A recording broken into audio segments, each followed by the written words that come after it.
Vocês de sala, boa tarde. Você que está assistindo em casa, bom dia, boa tarde, boa noite. Nossa meta hoje é acertar, adivinhar, tudo que for de questão que envolva nossa matéria na prova de domingo que vem, na prova da UFPB. Vamos para cima da organizadora, vamos aqui tratar dos temas que eu considero mais relevantes. Qualquer dúvida que vocês tenham sobre o assunto que a gente está debatendo, sobre assuntos que são correlatos, não tenha medo, não tenha vergonha, levante a mão, questione e vamos para dentro dessa organizadora. Vamos que vamos. Primeira questão, ela envolve os princípios fundamentais. E antes de respondê-la, vou fazer aqui uma breve referência a essa parte da Constituição e vocês vão apenas rememorar, que eu tenho certeza que todo mundo já está com isso na ponta da língua. Princípios fundamentais. A parte inicial da Constituição, que vai do artigo 1º até o artigo 4º. Nela, a gente vai encontrar no artigo 1º caput a referência ao nome do Brasil, República Federativa do Brasil. Essa República Federativa do Brasil, ela se estabelece em um Estado democrático de direito. A nossa União, ela é indissolúvel, não é possível o Brasil ser dividido para a criação de novos países, para anexação a outros países. E o Brasil tem, essa República Federativa do Brasil tem como fundamentos a soberania, a cidadania, a dignidade da pessoa humana, os valores sociais do trabalho e da livre iniciativa e o pluralismo político. Logo na sequência a gente tem o artigo 2º, que nos remete, antes disso, né, tem o parágrafo único do artigo 1º, que diz que todo poder emana do povo, todo poder vem do povo, e o povo exerce esse poder de duas maneiras, através de representantes eleitos e também por meio de participação direta. Aí sim, na sequência vem o artigo 2º, que diz que a estrutura governamental brasileira, a estrutura tripartite dos poderes, é definida da seguinte maneira: são poderes da União, independentes e harmônicos entre si, o legislativo, o executivo e o judiciário. Nós sabemos que essa separação dos poderes é muito importante, mas ela não é completa, ela não é total, ela não é absoluta, e ela não é completa, ela não é total, ela não é absoluta por duas razões principais. Primeira razão, existe a possibilidade de um poder exercer função do outro, como é o nome dessa função, quando o poder exerce função do outro, atípica ou imprópria, bem como existe o sistema de controles recíprocos, freios e contrapesos, de equilíbrio, um poder fiscalizando o outro. Por exemplo, nomeação de ministros do STF, quem faz? O presidente da República. Ora, para um órgão que é do Poder Judiciário, mas o nome escolhido passa pelo crivo do Senado, que é a Poder Legislativo. Então, há um equilíbrio entre os poderes. Depois a gente vê no artigo 3º os objetivos fundamentais da República Federativa do Brasil. Quais são os verbos nucleares?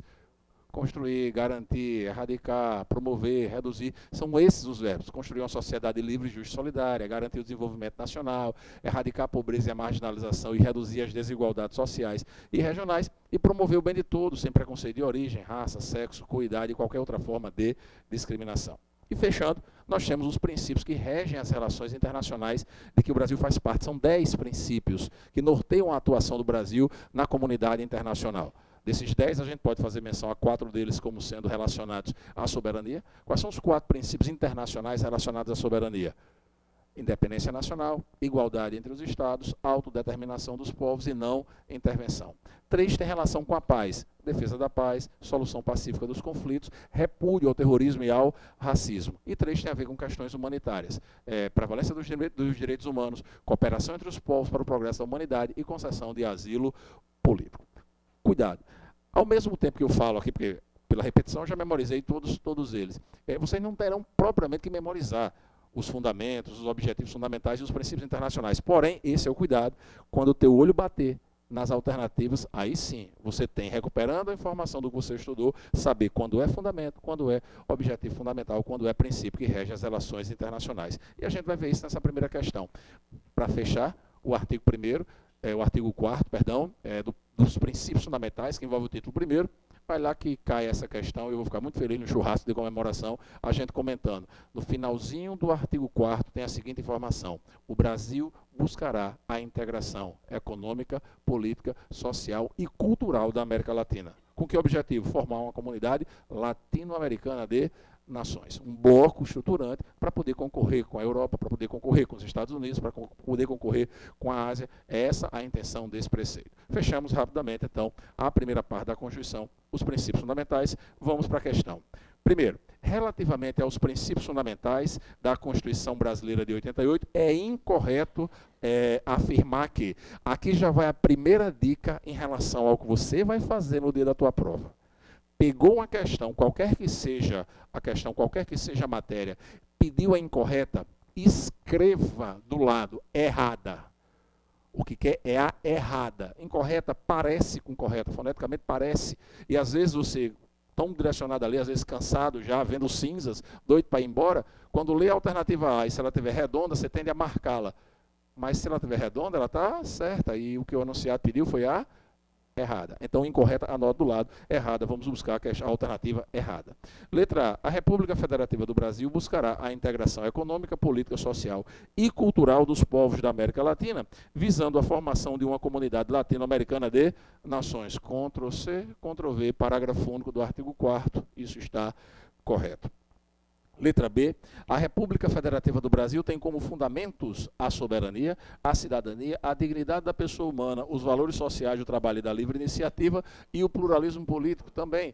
Como é que poderia ser cobrado isso como sendo errado? No lugar de fundamentos, colocar objetivos fundamentais, colocar princípios internacionais e normalmente a organizadora mistura essas figuras. Só que na letra B está correto, está redondo. Letra C, todo o poder emana do povo que o exerce sempre diretamente. Opa! Assim como eu, hoje, já dá uma dor no ouvido, na hora que você lê algo que está diferente daquilo que você viu enquanto estudava. O texto correto é, todo o poder emana do povo que o exerce por meio de representantes eleitos ou diretamente nos termos desta Constituição. Lembre que nós escolhemos os nossos parlamentares, nós escolhemos os nossos chefes do Executivo e damos a eles um mandato para que eles atuem em nosso nome. Isso é representação popular, eles nos representam. E, além disso, nós temos mecanismos de participação direta, como são, cobrado agora na prova da Polícia Civil do Espírito Santo, com a mesma organizadora, como são o plebiscito, o referendo e a iniciativa popular. Ok? Então está errada a letra C, só que é exatamente ela que a gente quer. A alternativa incorreta, a letra C, é a do gabarito da primeira questão. Letra D vai estar correta, constituem objetivos fundamentais da República Federativa do Brasil construir uma sociedade livre, justa e solidária, garantir o desenvolvimento nacional, erradicar a pobreza e a marginalização e reduzir as desigualdades sociais e regionais e promover o bem de todos, sem preconceito de origem, raça, sexo, cor, idade e quaisquer outras formas de discriminação.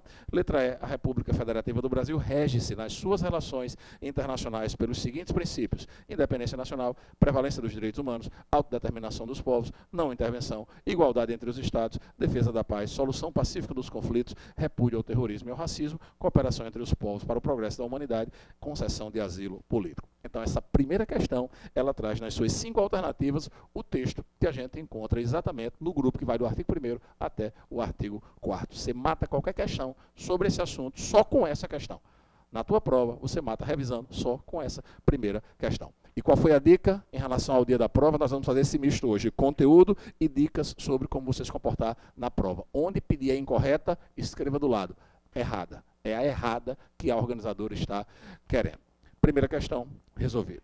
Segunda questão, no que diz respeito aos direitos e garantias fundamentais, no sistema jurídico brasileiro direitos e garantias fundamentais envolve um bloco de assuntos cuja a intenção principal é limitar o poder do Estado. Os direitos e garantias têm essa missão, limitar o poder estatal. Dizer ao Estado aí, debreie, vá devagar, vá com calma, está aqui, tem um grupo de pessoas físicas, jurídicas, que precisam ter a tutela, a proteção do que há de mais essencial para eles. Os direitos, meus amigos e minhas amigas, são verdadeiros bens jurídicos que a Constituição nos dá. A vida é um direito, a liberdade é um direito, a segurança é um direito. Então a Constituição nos dá os direitos. E para proteger esses direitos, para tutelar esses direitos, ela nos dá as garantias. As garantias, elas não vivem por si só. As garantias vivem em função dos direitos. As garantias servem para tutelar, para proteger os direitos. Os direitos são os principais. As garantias são os acessórios. Direitos não são utilizados para proteger outra coisa. O direito é a essência da coisa. A outra coisa que o protege é a garantia. Onde é que a gente vai encontrar sobremaneira direitos e garantias fundamentais? Entre o artigo 5º e o artigo 17. Esse é o bloco principal, entre o artigo 5º e o artigo 17. Dentro desse bloco, o canto que tem mais é no artigo 5º, na imensidão que é o artigo 5º. Mas a gente pode encontrar do artigo 5º ao artigo 17, nesse bloco, chamado de Direitos e Garantias Fundamentais, é o título chamado dos Direitos e Garantias Fundamentais. Nós podemos encontrar direitos e garantias fundamentais espalhados pela Constituição, e nós podemos encontrar direitos e garantias fundamentais até mesmo fora da Constituição. E aí vai uma dica de conteúdo para vocês anotarem. A lista dos direitos fundamentais é meramente exemplificativa. A lista dos direitos fundamentais é meramente exemplificativa, não é uma lista fechada, não é uma lista taxativa. Se te perguntarem na prova, se afirmarem na prova que os direitos e garantias fundamentais são tão somente aqueles previstos no artigo 5º, é falso. Nós vamos encontrar direitos e garantias fundamentais espalhados pela Constituição e até mesmo fora da Constituição. Até mesmo fora, sobretudo nos tratados internacionais sobre direitos humanos. Então, não é só na Constituição que a gente vai encontrar direitos fundamentais, não. A gente vai encontrar eles espalhados pelo texto constitucional, mas também fora da Constituição. Pois bem, visto isso, vamos aqui para os direitos fundamentais em espécie. Letra A da questão 2, é permitida a dissolução compulsória de associações após trâmite do devido processo legal administrativo. A criação de associações e, na forma da lei, a criação de cooperativas independem de autorização do Estado. Então, a gente pode criar a Associação dos Estudantes para o concurso da UFPB, desde que ela tenha finalidade lícita, porque para criar uma associação ela precisa ter finalidade lícita, e que não tenha natureza paramilitar, que não se assemelhe às instituições policiais, que não se assemelhe às instituições militares, ela pode ser criada. Pode ser criada, finalidade lícita e não ter natureza paramilitar. Em sendo criada, não pode o poder público se meter. Não pode o poder público se intrometer no funcionamento de uma associação. Não tem que autorizar e nem pode se intrometer. Mas aí eu pergunto a vocês, e se uma associação perder a finalidade lícita? Torcidas organizadas, algumas torcidas organizadas, que perderam a sua finalidade ilícita e são verdadeiros antros de práticas delituosas. Pergunto, seria possível alguma atuação estatal no sentido de impedir o funcionamento daquela associação? Seria, mas para dissolver compulsoriamente uma associação, ou até mesmo para suspender o seu funcionamento, há necessidade de decisão judicial. A dissolução compulsória, que é, entre aspas, a pena de morte para uma associação, e a suspensão do seu funcionamento, que tem natureza temporária, em ambos os casos se exige decisão judicial. No primeiro caso, que é a dissolução compulsória, se exige decisão judicial transitada em julgado, ou seja, uma decisão judicial definitiva, que não caiba mais recurso. Então, relendo a letra A, permitida a dissolução compulsória de associações após trâmite do devido processo legal administrativo. Não. A dissolução compulsória é por decisão judicial transitada em julgado. Decisão judicial transitada em julgado. Letra A está errada. Letra B, é livre o exercício de qualquer trabalho, ofício ou profissão, independentemente de exigências profissionais previstas em lei. Para o cara desempenhar a atividade de advogado, existe alguma exigência legal? Ele precisa, por exemplo, ter algum curso específico, e mais do que ter um curso específico, precisa ser submetido a alguma prova? Sim, tem que ser formado em Direito, tem que ser bacharel em Direito e tem que ter sido aprovado no exame da ordem. Ou seja, a Constituição permite que leis imponham restrições, qualificações especiais para o desempenho de determinadas carreiras. Quando eu entrei na Polícia Rodoviária Federal, só bastava o que antigamente a gente chamava de segundo grau, nível médio. Depois mudaram a legislação, veio uma nova lei federal impondo um nível superior. Então, existe a possibilidade da lei impor qualificações especiais para o exercício de determinadas atividades. Então, relendo aqui, é livre o exercício de qualquer trabalho, ofício ou profissão, independentemente de exigências profissionais previstas em lei. Não, o correto seria atendidas as qualificações profissionais que a lei estabelecer. O correto seria atendidas as qualificações profissionais que a lei estabelecer. Cai bastante esse inciso, viu? É inciso 13 do artigo 5º. Inciso 13 do artigo 5º. Cai bastante isso.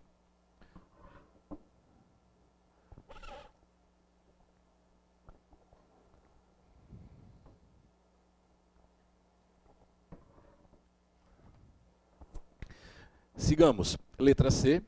Ampla e restrita a liberdade de associação para fins lícitos em todo o território nacional, inclusive no caso de sindicatos e partidos políticos. Ampla e restrita liberdade de associação para fins lícitos em todo o território nacional, inclusive no caso de sindicatos e partidos políticos? Não. Dizer que é irrestrita, que você pode criar da forma que quiser. Sindicato precisa ser registrado. A Constituição exige isso. Você só pode ter um sindicato para representar cada categoria numa mesma base territorial, isso é restrição territorial de atuação. Então não é ampla e irrestrita não essa liberdade. Daí o erro na letra C. Letra D cai bastante também esse assunto, tá? Os assuntos mais repetidos eu vou citar aqui para vocês. Letra D, permitida a reunião pacífica em locais públicos, mediante prévia autorização das autoridades competentes. Anotem aí do lado, artigo 5º, inciso 16, artigo 5º, inciso 16, que trata do direito de reunião. É livre o exercício das reuniões, as práticas das reuniões, e por reunião entenda as pessoas que se juntam lá em frente ao Midway, as pessoas que se juntam lá junto ao outro show, o Natal Shop, as pessoas que se juntam numa praça, nas ruas, nos logradouros em geral, para fazer alguma manifestação. A Constituição estabelece 5 pilares para o direito de reunião. Isso é direito de reunião, a ser realizado em locais abertos ao público. Essa reunião tem que ser pacífica, essa reunião tem que ser sem armas, essa reunião não pode frustrar uma outra reunião que tenha sido convocada para o mesmo local. Essa reunião depende de uma comunicação com antecedência. Então você tem que comunicar com antecedência para que as pessoas saibam que vai acontecer aquilo, para de repente, se for o caso, desviar dali, ou se for o caso, participar daquilo. A comunicação também serve para que a polícia e os órgãos de trânsito possam mobilizar suas equipes para poder dar suporte àquilo ali. Aí vem a 5ª informação que responde à alternativa. Não se exige autorização. Então, é plena a liberdade de reunião, no sentido de que preenche os requisitos. Né? Pacífica, sem armas, não pode frustrar outra, tem que comunicar com antecedência. Agora, não se exige autorização. Então, relendo a letra D, permitida a reunião pacífica em locais públicos, mediante prévia autorização das autoridades competentes. Esse é o erro da questão. Por caridade, tem que ser a letra E, viu? Para dar certo. Letra E, garantida a liberdade de associação para fins lícitos, porém, ninguém é obrigado a associar-se ou a permanecer associado. São 2 informações de 2 preceitos diferentes, numa mesma alternativa. Garantida a liberdade de associação para fins lícitos? Sim. A associação é para ter finalidade lícita e não pode ter natureza paramilitar. E a segunda parte, ninguém é obrigado a associar-se ou a permanecer associado. A liberdade de associação, como o próprio nome indica, é uma faculdade, é uma liberalidade, é uma opção. Ninguém é obrigado a fazer parte das associações e, integrando, ninguém é obrigado a permanecer associado. Qual foi a primeira dica que eu dei a vocês em relação à técnica de realização de prova? Na primeira questão, onde pedirem a incorreta, vocês anotam do lado a errada. Segunda dica, em cada questão, pelo menos uma dica, seja relacionada a questões emocionais, seja relacionada à questão propriamente do dia da semana da prova. Quem não fez ainda, hoje, na primeira oportunidade, planeje o que você tem a fazer de hoje até o dia da tua prova. Tudo. Da hora que você acorda, a hora que você vai dormir, das suas obrigações ordinárias, obrigatórias, que você não tem como fugir dessas obrigações, coloque lá de forma honesta o intervalo de tempo que você tem para o desempenho de cada uma dessas atividades, aula para quem tem aula, a definição de horários que você tem pré-determinado para estudo, para outras atividades. Deixe isso na sua consciência, no seu comando, no seu controle. Você precisa desafogar o emocional quando você fica preocupado com o que vai fazer ou do que pode acontecer de diferente se você não planeja. Então, deixe isso no papel, desde o momento atual até a hora que você vai sair da prova lá na Paraíba. Então, faça o planejamento de hoje até o dia da sua prova e deixe aquilo ali dentro do seu comando. Ah, se vai haver alguma quebra, vai. Sempre dá erro. Já se tranquilize sabendo que sempre dá erro. A questão é, quando o erro acontecer, você vai poder ajustar melhor, porque está dentro do geral planejado. Então, segundo pedido, segunda dica, vai envolver isso. Faça o seu planejamento de horários, de definição de atividades que você tem de hoje até o dia da sua prova. Alternativa, então, da questão 2, letra E. Questão de número 3. Acerca dos direitos individuais e coletivos, é correto afirmar o seguinte... Letra A. A propriedade particular não poderá ser usada por autoridade competente, mesmo no caso de iminente perigo público. A propriedade particular, primeiro, que propriedade é um direito fundamental básico.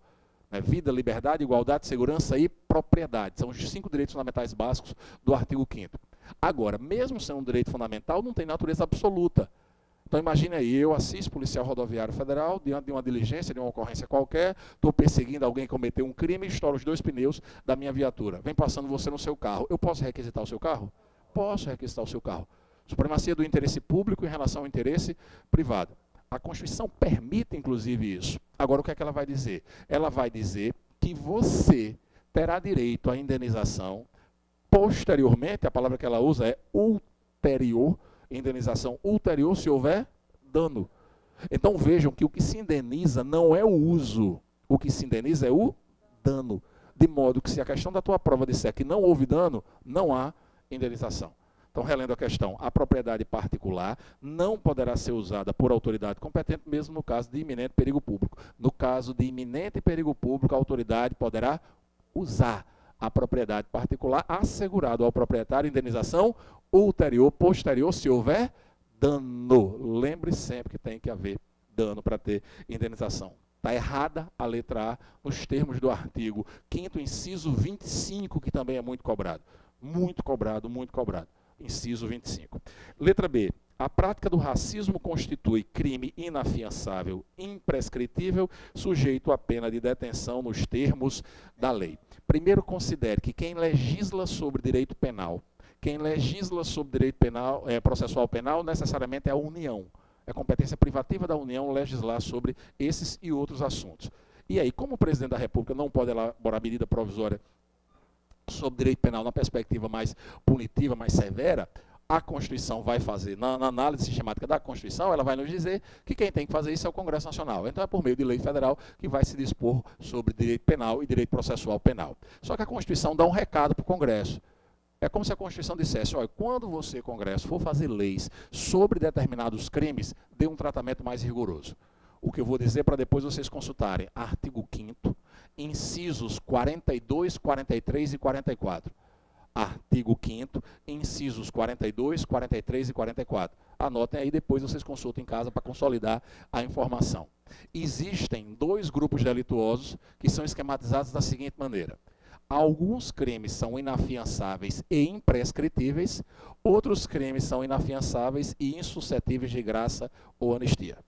São inafiançáveis e imprescritíveis o racismo e a ação de grupos armados, civis ou militares, contra a ordem constitucional e o Estado democrático. Então, quem comete um crime de racismo, comete um crime que é inafiançável e é imprescritível. Quem comete a ação de grupo, quem participa de ação de grupos armados, civis ou militares, contra o Estado democrático de direito, também comete crime que é inafiançável e imprescritível. Porém, tem um probleminha para a gente resolver. A menção expressa do texto diz que o racismo é crime inafiançável e imprescritível, e quem comete esse crime é sujeito à pena de reclusão e não detenção. Reclusão e não detenção. Raré, raré, raré. É uma idiotice, mas funciona. Racismo, reclusão. Raré. Não comentem com ninguém, que fui eu que falei isso para vocês, e está resolvido. A parte da filmagem me lascou, me quebrou, já não tem, nem está sendo filmado, já não tem mais nem jeito. Eu quero que você acerte a questão, isso é que interessa, e que me chame para o churrasco. De comemoração, você de casa também, viu? E é um churrasco para cada aprovado. Não, turma boa, passamos vários lá, vamos fazer um único churrasco. Não, é um para cada aprovado. Ah, mas não tem mais dinheiro, não, faz consignado, assim que entrar e está resolvido. Então vamos lá. Continuando, letra B está errada quando fala em detenção, quando era para falar em reclusão. Letra C. O brasileiro naturalizado não poderá ser extraditado pela prática de crime comum antes da naturalização ou de comprovado envolvimento em tráfico ilícito de entorpecentes e drogas afins na forma da lei. Olhem para cá, olhem para cá. O cara cometeu um crime no exterior. Aí veio para o Brasil. Por uma questão de independência, de soberania, não pode simplesmente esse país mandar alguém aqui, pegar esse cara amarrado pelo pescoço e levar de volta. Então, o que é que esse país pode pedir? Pode pedir ao Brasil a extradição desse cara. O cara está aqui no Brasil, cometeu um crime lá, ou punível lá, e esse país pede a extradição. Lembra do caso César Batista, que foi o mais famoso que a gente teve recentemente. Pois bem, a pergunta é, quem danado pode ser extraditado? Via de regra, quem pode ser extraditado é o estrangeiro. Artigo 5º, inciso 51 e 52, deve resolver todas as questões sobre esse assunto da nossa prova. Artigo 5º, 51 e 52. Via de regra, quem vai ser extraditado é o estrangeiro. Agora, que fique claro, estrangeiro não pode ser extraditado por crime político ou de opinião. Estrangeiro não pode ser extraditado por crime político ou de opinião. Então, se o crime que ele cometeu lá for um crime de calúnia, por exemplo, se o crime que ele cometeu lá tem uma conotação política e vem para cá, o Brasil não pode extraditá-lo. Estrangeiro não pode ser extraditado nem por crime político, nem por crime de opinião. E o brasileiro pode ser extraditado? Aí você vai, sem medo, afirmar de maneira peremptória, com o pé no pescoço da organizadora, você vai chegar e dizer, se ele for brasileiro nato, não pode ser extraditado e não tem exceção. O brasileiro nato não pode ser extraditado e não tem exceção. Assim, mas se o brasileiro nato perder a nacionalidade, aí ele deixou de ser brasileiro. Aí pode ser extraditado. Caso concreto que a gente vivenciou ano passado. Então, brasileiro nato que perca a nacionalidade, aí tudo bem, ele pode ser extraditado. Mas não perdeu a nacionalidade, brasileiro nato não pode ser extraditado. E o naturalizado pode em duas situações, e isso que eu vou dizer responde a essa alternativa. O brasileiro naturalizado, ele pode ser extraditado. Primeiro, se porventura ele cometeu um crime comum antes da naturalização, aí aqui a gente mistura direito constitucional e raciocínio lógico. Por que que ele pode ser extraditado quando do cometimento de um crime antes da naturalização? Porque quando ele cometeu o crime, ele era estrangeiro. Então, essa é a primeira possibilidade de um brasileiro naturalizado ser extraditado. E a segunda possibilidade é se envolver com tráfico de drogas. Se envolveu com tráfico de drogas, aí não importa se ele se envolveu antes ou depois de se naturalizar. Tráfico de drogas é, inclusive, o único crime que possibilita a extradição de um brasileiro naturalizado por prática posterior à naturalização. Tá bom? Então, essas são as duas hipóteses de extradição de brasileiro naturalizado. Lembrar que quem julga o pedido é o Supremo, mas quem dá a canetada é o presidente da República. Quem julga o pedido é o STF, mas quem de fato extradita é o presidente da República. Lembrando o caso Batiste, o Supremo deferindo o pedido, o Supremo aceitando a extradição solicitada pelo país estrangeiro, não obriga a extradição pelo presidente. O presidente não fica vinculado à decisão concessiva do Supremo Tribunal Federal. Então, se cair na tua prova, quando o Supremo defere o pedido, o presidente é obrigado a extraditar? A resposta é não. Não é obrigado a extraditar. Relendo, então, a letra C, o brasileiro naturalizado não poderá ser extraditado pela prática de crime comum antes da naturalização ou de comprovado envolvimento em tráfico ilícito de entorpecentes e drogas a fins na forma da lei. Certo ou errado? Errado porque ele pode. Letra D. O sigilo da fonte será resguardado quando necessário ao exercício profissional e assegurado a todos o acesso à informação. Nós temos o direito de saber das coisas. Nós temos o direito de ter acesso às informações. É por isso que a gente tem uma imprensa livre. E quem milita com informação, quem trabalha com informação, como, por exemplo, não é exclusivamente, mas, por exemplo, jornalista, ele tem direito de preservar a sua fonte. O que é a fonte? É a pessoa que chegou para o jornalista e contou a história. Ele, jornalista, analisa aquilo ali, o normal é que ele faça uma análise investigando, indo mais a fundo para saber se aquilo corresponde à realidade, e aí o jornalista divulga a informação. Mas ele divulga a informação sem dizer quem foi que lhe disse. Preserva a fonte.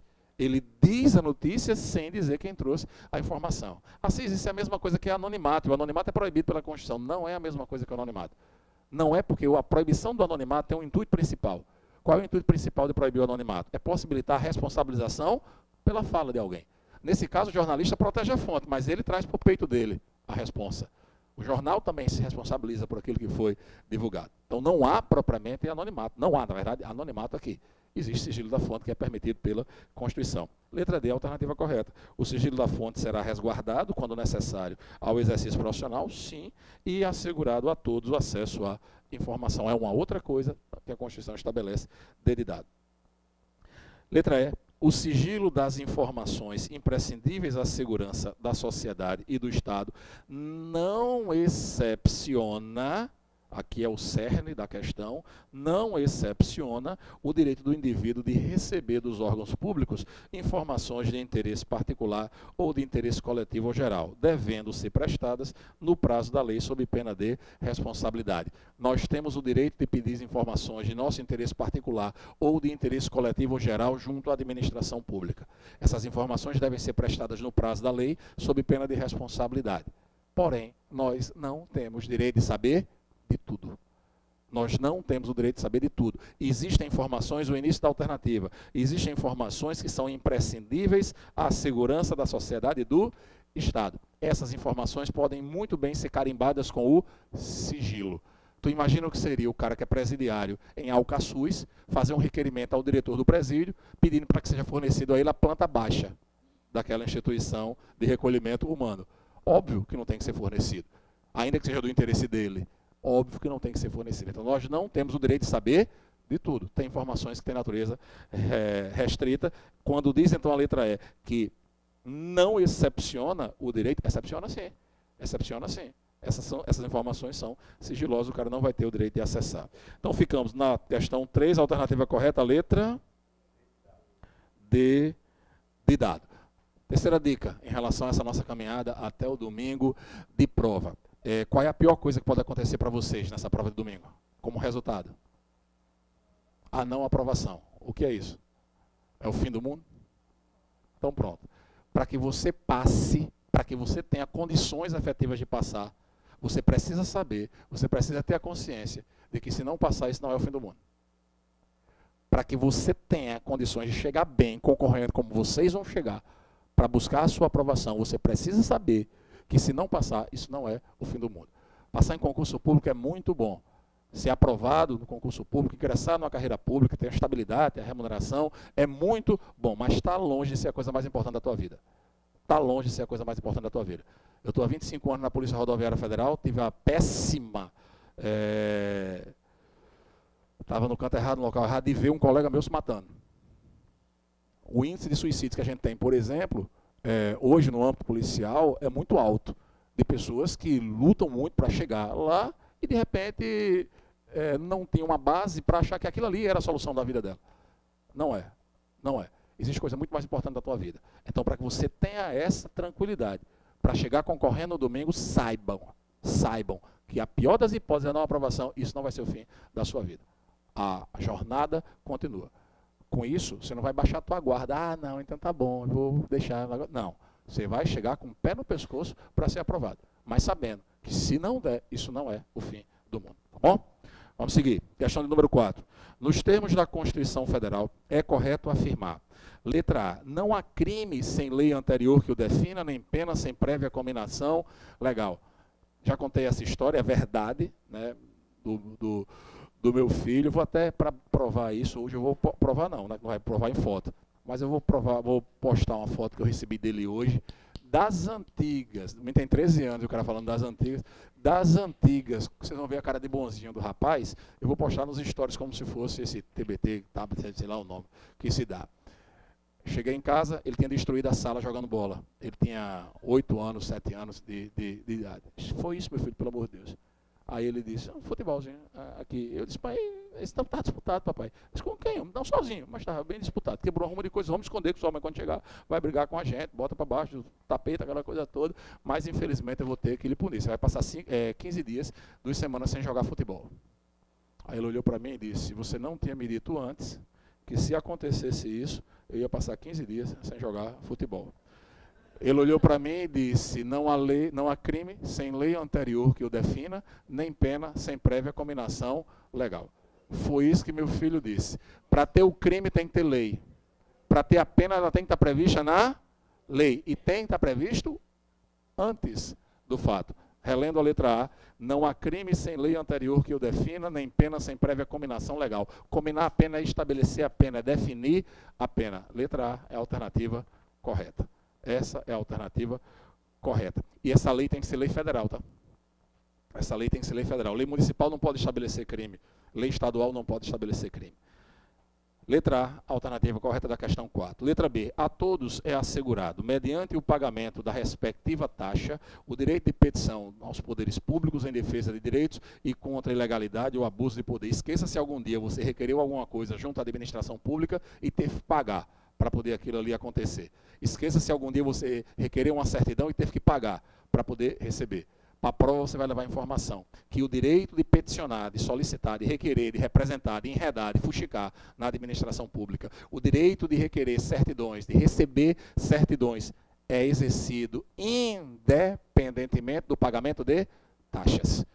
Independentemente do pagamento de taxas. O que, infelizmente, meu amigo de casa, não significa dizer que ele vai ser gratuito. Dizer que é exercido independentemente do pagamento de taxas não significa necessariamente gratuidade. Não vou entrar no mérito aqui das questões tributárias envolvidas, mas levo para a prova o que eu vou afirmar. Não é assegurado expressamente na Constituição que esse direito vai ser gratuito. É assegurado independentemente do pagamento de taxa. De todo modo, literal, a Constituição diz que não podem ser cobradas taxas. Aí o que é que diz a letra B? A todos é assegurado, mediante o pagamento da respectiva taxa, o direito de petição. Por isso o erro da letra B. Letra C, somente a lei poderá excluir do Poder Judiciário a apreciação de lesão ou ameaça a direito. Artigo 5º, inciso 35, é um tema também bem abordado. Artigo 5º, inciso 35. A lei não excluirá da apreciação do Poder Judiciário lesão ou ameaça a direito. A lei não excluirá da apreciação do Poder Judiciário lesão ou ameaça a direito. Se eu tenho uma contenda a travar com alguém porque entendo ser possuidor de um direito e essa pessoa entende que ela é possuidora do direito, nós não vamos sair na tapa. Nós vamos entrar com ação judicial para que o Estado diga o direito. O nome disso é jurisdição, dizer o direito. A lei não pode nos impedir de ter acesso. A lei não pode excluir da apreciação do Poder Judiciário lesão ou ameaça a direito. Está errada quando ele diz que somente a lei poderá excluir. A lei não poderá excluir. Letra D de dado. É reconhecida a instituição do júri com a competência para o julgamento dos crimes culposos ou dolosos contra a vida. Júri popular. Eu vou falar já da parte mais visual. Ele é mais do que isso. Mas só para que a gente compreenda, principalmente quem não é da área de direito, compreenda bem. Veja o júri popular naquela figura do juiz, do promotor, procurador da República, o membro do Ministério Público, o advogado de defesa, o réu e 7 jurados. É mais do que isso o júri, certo? Mas só para que a gente analise ali a estrutura, principalmente do conselho de sentença, com cidadãos que são escolhidos para fazer parte desse julgamento. O júri tem competência prevista na Constituição. A atribuição do júri popular, tribunal do júri, é a mesma coisa. Essa competência está prevista na Constituição. E ela vai envolver a prática de crimes contra a vida. O júri julga quem comete crimes contra a vida. E aí, cuidado, porque nem todo crime contra a vida o caba morre, tá? Existem crimes em que o cara morre e não é crime contra a vida. Por que não é? Porque a lei diz que não é. Latrocínio não é um crime contra a vida. Roubo e morte, morte e roubo, não é crime contra a vida. Lesão corporal seguida de morte, não é crime contra a vida. Porque não nos cabe a discussão aqui que não é direito penal. Mas cuidado, que nem todo crime em que alguém morre é crime contra a vida. Os crimes contra a vida são homicídio, infanticídio, não vou cair na tua prova perguntando quais são não, tá? Homicídio, infanticídio, auxílio, induzimento ou instigação ao suicídio e os crimes relacionados ao aborto. Esses são os crimes contra a vida. Para ir para o júri, todavia, não basta ser crime contra a vida. O que eu vou dizer agora responde a questão. Para ir para o júri tem que ser crime contra a vida praticado com dolo. Crime contra a vida praticado com dolo. Tem que ser um crime doloso. Crime doloso é o crime em que o sujeito quer o resultado, ou pelo menos assume o risco de produzir esse resultado. Isso é um crime contra a vida. Ou isso é um crime doloso, perdão. Crime em que o cara quer o resultado ou assume o risco de produzir o resultado. Crime doloso. Para ir para o júri é o casamento. Crime contra a vida praticado de maneira dolosa. Ah, se o cara agiu com imprudência. Ah, se o cara agiu com negligência. Ah, se o cara agiu com imperícia. É porque o crime foi culposo. Crime culposo, mesmo que seja um crime contra a vida, não vai para o tribunal do júri. Não vai para o tribunal do júri. Então vamos reler aqui a letra E, letra D, é reconhecida a instituição do júri com a competência para o julgamento dos crimes culposos ou dolosos contra a vida. Culposos, não. Dolosos, sim. E letra E, a casa é asilo inviolável do indivíduo, ninguém nela podendo penetrar sem o consentimento do morador, salvo se determinado pela autoridade policial. Artigo 5º, inciso 11, para consultar depois em casa. Artigo 5º, inciso 11, para consultar depois. A casa, que deve ser vista num sentido amplo, casa não é só o meu local de residência não, tá? Meu escritório é casa. Meu consultório é casa. Eu tenho um trailer, vendo cachorro-quente, local de acesso restrito dentro desse trailer, é casa, para efeito constitucional. Eu tenho uma casa de papelão sob um viaduto, é casa, para efeito constitucional. A casa é asilo inviolável, ninguém nela podendo penetrar sem consentimento do morador. Isso é a regra constitucional.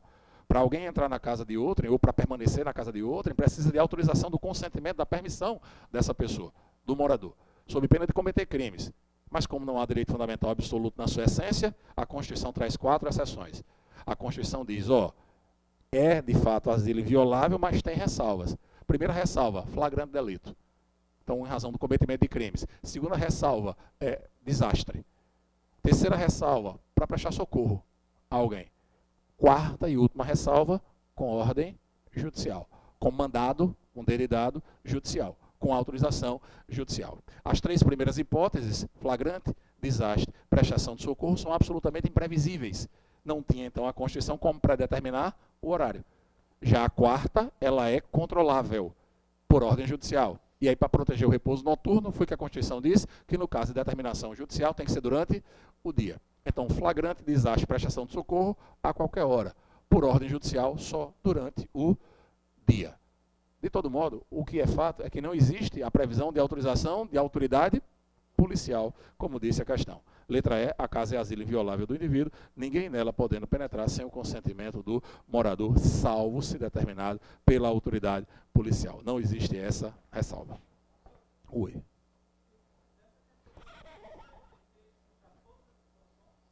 Depende do texto, depende do texto. Ela poderia dizer, salvo numa única situação, estaria errado. Quando ele diz salvo e coloca só uma situação, é como se ele excluísse outras. Aí estaria errado. Agora ele poderia salvo, dentre outras possibilidades, e citar uma. Vai depender muito do texto que venha a questão. Pelo horário, vamos só andar mais um pouquinho no final, eu dou outras dicas em relação a como é que vai ser essa nossa semana. E se vocês entenderem e pedirem junto com a monitora, a gente pode marcar um outro momento na próxima semana para tratar dessas questõezinhas que envolvem ansiedade, como a gente deve se portar no dia da prova, que é importante. Se não for possível isso, mas pelo menos um vídeo mais assertivo eu gravo, para que vocês possam ter acesso a essa informação com orientações necessárias. Questão 5. Que horas, por favor? Não existe coincidência, não existe coincidência. É porque vocês vão passar. Coincide. Quando eu pergunto a hora e é exatamente o número da questão, é porque vocês vão passar. Questão de número 5. Sobre os direitos e deveres individuais e coletivos definidos na Constituição Federal, é correto afirmar. Letra A, é livre a manifestação do pensamento, sendo vedado o anonimato. Já pensou? O que é? Não, isso é uma técnica que a gente utiliza para mostrar a vocês que quando dá leitura repetida e você estiver fazendo a prova, vai ter algo que vai dizer, está errado, exatamente. Foi de propósito. A única vez que eu me enganei foi um dia que eu achei que tinha me enganado. Vamos lá, letra A. E essa vez agora. É livre a manifestação do pensamento, sendo o anonimato protegido em face do resguardo à integridade física das pessoas. O anonimato é vedado. Pessoal, pergunto a vocês, você pode dizer o que você quiser? Eu posso dizer o que eu quiser? Você pode dizer o que você quiser? Pode. Agora, meu filho, se segure, assuma a responsabilidade, é essa a ideia. Tanto é assim que a Constituição brasileira, ao assegurar a manifestação do pensamento, ela veda o anonimato para a pessoa poder responder pelo que diz, e mais, existe o direito de resposta de quem se sente ofendido, existe o direito à indenização pelo dano moral, pelo dano à imagem que foi gerado, tudo isso previsto na Constituição. Então está errada a letra A. Letra B. Em nenhuma hipótese haverá privação de direitos por motivo de crença religiosa ou de convicção filosófica ou política. Em nenhuma hipótese é muito forte. Em nenhuma hipótese é muito grande a informação. Na verdade, via de regra, ninguém no Brasil vai ser punido pelo que pensa. Você pode pensar o que você quiser. Questões religiosas, questões políticas, questões ideológicas, filosóficas. Você pode pensar o que você quiser. Via de regra, ninguém vai ser punido pelo que pensa, mas tem uma exceção em relação a isso. Qual é a exceção? É quando você utiliza essa escusa de consciência, esse imperativo de consciência, de pensamento, como desculpa para não cumprir uma obrigação que a lei impõe a você cumprir. E além disso, você não dá nem o cabimento de se submeter a uma prestação alternativa. Há pouco a gente estava falando do júri. A competência do júri, qual é? Reduzindo numa escala menor a curva do esquecimento. Qual é a competência do júri? Crimes dolosos contra a vida, ou crimes contra a vida praticados de maneira dolosa. Júri popular. Então, vamos imaginar que você foi sorteado para fazer parte do julgamento. Vai ter a possibilidade de ser sorteado para ser um dos 7 do Conselho de Sentença. E já sabe que o júri vai começar numa sexta. E a tendência é que demore uma semana. Você vai começar numa sexta e demora uma semana, você vai ter que estar lá no sábado. Tem religiões que não permitem que você trabalhe no sábado. Aí você pode chegar para o juiz e dizer, juiz, doutor, está aqui minha religião é essa, os dogmas são esses. Eu quero me livrar dessa obrigação que a lei impõe. A lei impõe a obrigação. É possível você alegar isso? É possível. Mas para você não ser punido, você vai ter que se submeter à prestação alternativa que o juiz determinar. Um outro exemplo que se tem, e é o mais cobrado em prova, é o serviço militar obrigatório. cara tem que servir as Forças Armadas no ano que completa 18 anos. Aí chega lá e diz, minha religião não permite pegar em arma. É possível que o quartel aplique uma prestação alternativa? É possível. E o cara só vai ser punido se não cumprir a prestação alternativa.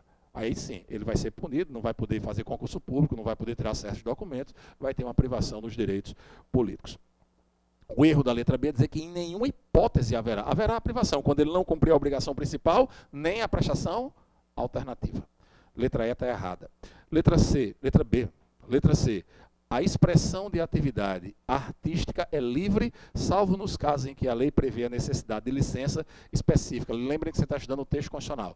E a Constituição diz que é plena a liberdade de práticas culturais, de comunicação, independentemente de censura e licença. Independentemente de censura e licença. A Constituição veda a censura, a Constituição impõe a desnecessidade de exigir licença para determinadas práticas culturais. Então, a expressão da atividade artística é livre, salvo nos casos em que a lei prevê a necessidade de licença específica. A Constituição veda a exigência de licença, a Constituição veda a censura. Errada a letra C. Letra D. O sigilo das comunicações telefônicas pode ser violado por determinação judicial, nas hipóteses em que a lei estabelecer para fins de instrução processual penal. Artigo 5º, 12. Sigilo das comunicações por correspondência, sigilo das comunicações telegráficas, sigilo das comunicações de dados, sigilo das comunicações telefônicas. Nossas conversas telefônicas, por mensagens, por aplicativos, há um sigilo protegido pela Constituição. Mas isso pode ser quebrado. A quebra a gente chama de interceptação das comunicações telefônicas. Pode ser quebrado. Artigo 5º, 12 da Constituição diz que precisa de ordem judicial. Tem que se observar as hipóteses e a forma prevista em lei. Tem uma lei que regulamenta isso aí. E o terceiro ponto, gravem isso que eu estou sentindo que é isso que vai cair na prova. Terceiro ponto, tem que ser em assuntos criminais. Tem que ser durante a investigação criminal ou instrução processual penal. Assunto civil não pode. Assuntos administrativos não pode. Interceptação telefônica só em assuntos de natureza criminal. Relendo aqui, o sigilo das comunicações telefônicas pode ser violado por determinação judicial? Pode. Nas hipóteses em que a lei estabelecer, sim. Para fins de instrução processual penal? Sim. É perfeitamente possível isso. Basta lembrar da Lava Jato. Letra D é a alternativa correta. Por falar em Lava Jato, em assuntos de repercussão, é a ordem judicial que pode fazer essa interceptação, viu? CPI não pode determinar. Uma comissão parlamentar de inquérito não pode determinar. O promotor de justiça não pode determinar. O delegado não pode determinar. Só o juiz ou o tribunal competente. Tem que ser ordem judicial. Então, essa é a alternativa correta, a letra D. E letra E, é plena a liberdade de associação para fins lícitos, inclusive as de caráter paramilitar. Vedadas a de caráter paramilitar. Era vedada a de caráter paramilitar. Questão 6.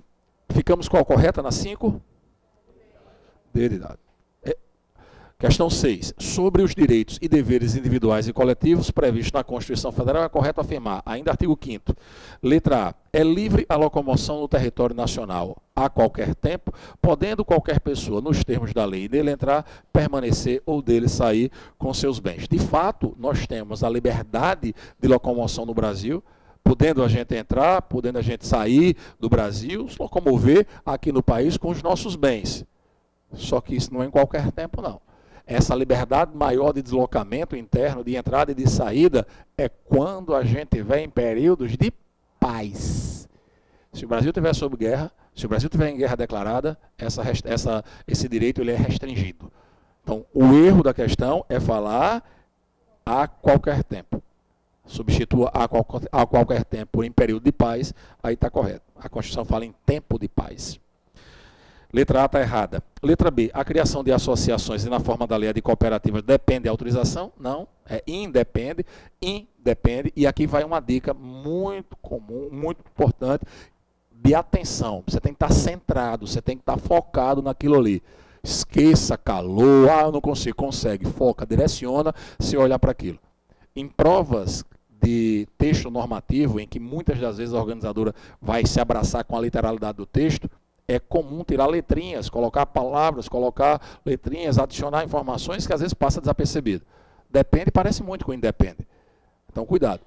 É independe de autorização.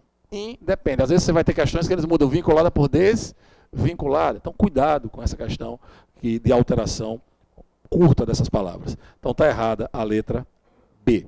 Letra C. A lei estabelecerá o procedimento para desapropriação por necessidade ou utilidade pública ou por interesse social, mediante justa e prévia indenização em dinheiro. Eita.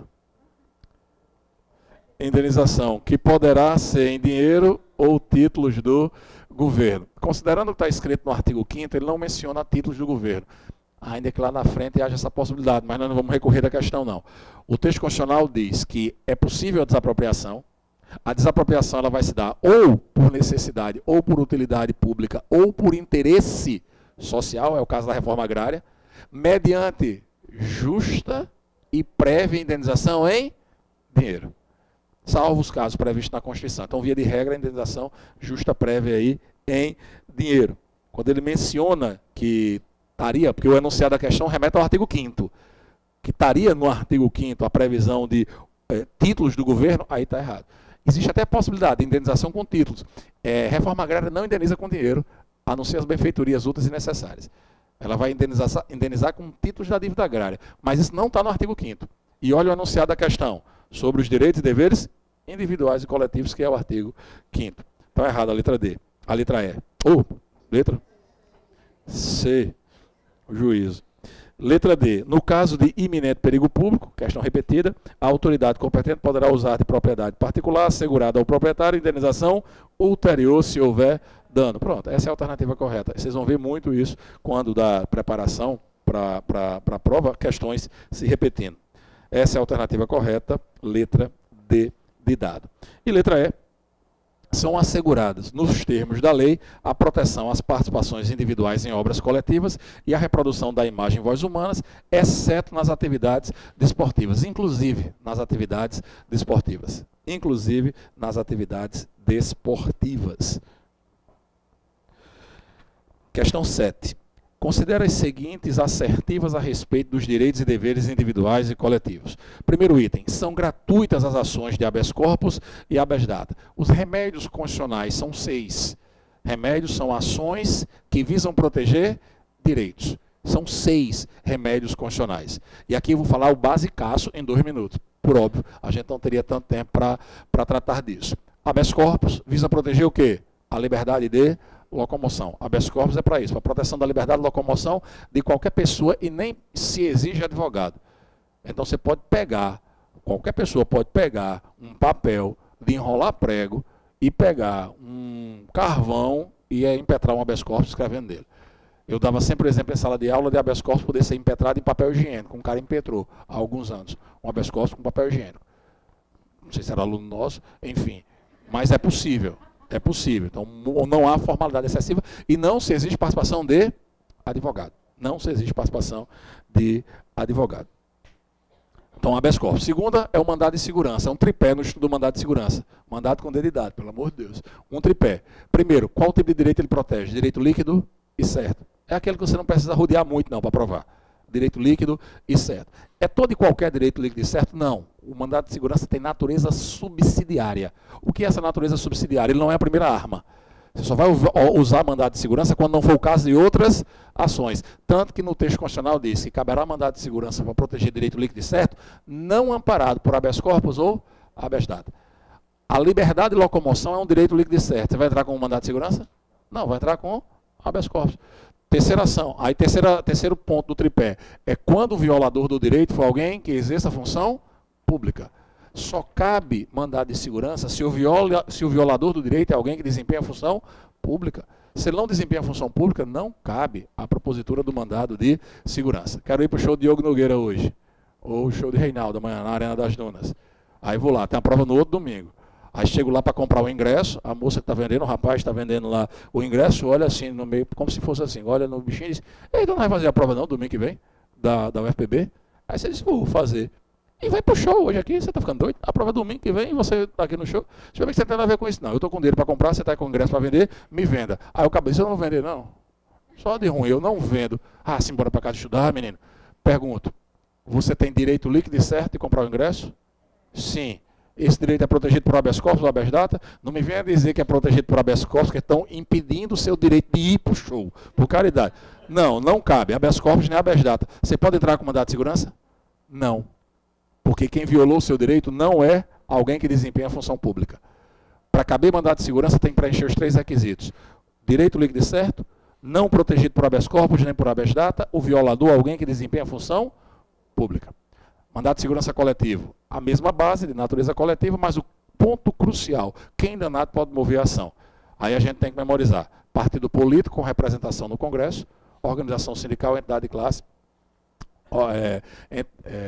organização sindical, entidade de classe e associação legalmente constituída em funcionamento há pelo menos 1 ano, em defesa dos interesses dos seus membros e dos seus associados. Quem ainda não memorizou isso, mais tarde, vai lá e memoriza. 4ª ação, mandado de injunção. Ligue uma coluna a outra, prova lá de Caraúbas. Ligue uma coluna a outra, quando eu era pequenininho. De um lado tinha mandado de injunção. Eu ia marcar com falta de norma regulamentadora. Se você tem uma norma na Constituição que precisa ser regulamentada, que precisa ser explicada e ainda não foi, e em razão dessa omissão normativa eu não consigo exercer um direito, a ação que eu vou usar é mandado de injunção. Em provas mais tranquilas, você pode acertar a questão sem entender, viu? O que é o mandado de injunção. Só sabendo que ele é movido para combater a falta de norma regulamentadora de preceitos constitucionais. 5ª ação, habeas data. Quais são as intenções do habeas data? Possibilitar que a gente tome conhecimento ou busque a retificação, a correção de informações pessoais. Então, tem um dado equivocado sobre a minha pessoa no banco de dados da Receita. Eu posso entrar com a habeas data para retificar. Tem lá uma informação equivocada, falsa, errada mesmo, eu posso entrar com a ação para uma habeas data para retirar aquilo dali. Meu nome está no SPC, está errado aquilo ali, eu posso entrar com a habeas data para tentar corrigir isso. Mas sempre informações sobre o impetrante. Não basta ser do meu interesse, tem que ser sobre mim a informação. Não basta ser do meu interesse, tem que ser sobre mim a informação. Detalhe. Antes de entrar com a ação de habeas data é uma ação judicial. Antes de entrar com a ação judicial de habeas data, eu tenho que fazer o requerimento administrativo. Antes de entrar com a ação contra esses órgãos que eu acabei de mencionar, eu tenho que ir lá, fazer um requerimento, pedir o que eu quero. Só se eles não me responderem ou negarem o meu pedido, é que eu vou poder contratar um advogado para entrar com a ação de habeas data. Então, na hora que entra com a ação de habeas data, já tem que mostrar que pediu antes e não conseguiu. 5ª ação. Veja que eu estou fazendo aqui 6 meses em 5 minutos do curso de Direito. 5ª ação resolvida. 6ª ação. Qual é a última? Ação. Ação popular. Tripé também. Ação judicial, movida por qualquer cidadão na defesa do patrimônio público ou do meio ambiente. Tripé. Ação judicial, para não confundir com iniciativa popular. Iniciativa popular é quando os eleitores, através de um abaixo-assinado, apresentam um projeto de lei ao Poder Legislativo. Ação popular é uma ação judicial mesmo, por óbvio, movida junto a um juiz competente. Ação judicial movida por qualquer cidadão não é qualquer pessoa. Cidadão é o eleitor em gozo dos direitos políticos. Com que objetivo? Proteger o patrimônio público, proteger o meio ambiente. É para isso que serve a ação popular. Via de regra é gratuita, mas se o cara agir de má fé, o juiz vai condená-lo às custas e à sucumbência. Resolvida aqui essa breve revisãozinha. Só não sei onde é que o rento está mais, mas vocês vão me ajudar.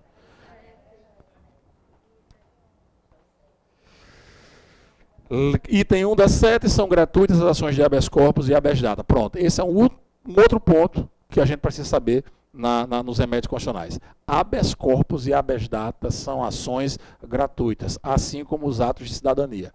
Habeas corpus e habeas data são ações gratuitas, o item 1 está correto. Item 2, são gratuitos o registro civil de nascimento, a certidão de óbito e a certidão de matrimônio com as devidas averbações. Existe gratuidade expressa no texto constitucional para registro civil de nascimento e certidão de óbito para os reconhecidamente pobres. Está expresso isso no texto constitucional. Registro civil de nascimento, certidão de óbito para os reconhecidamente pobres, aí sim. Mas não há nenhuma menção à certidão de casamento. Né? Não há nenhuma menção.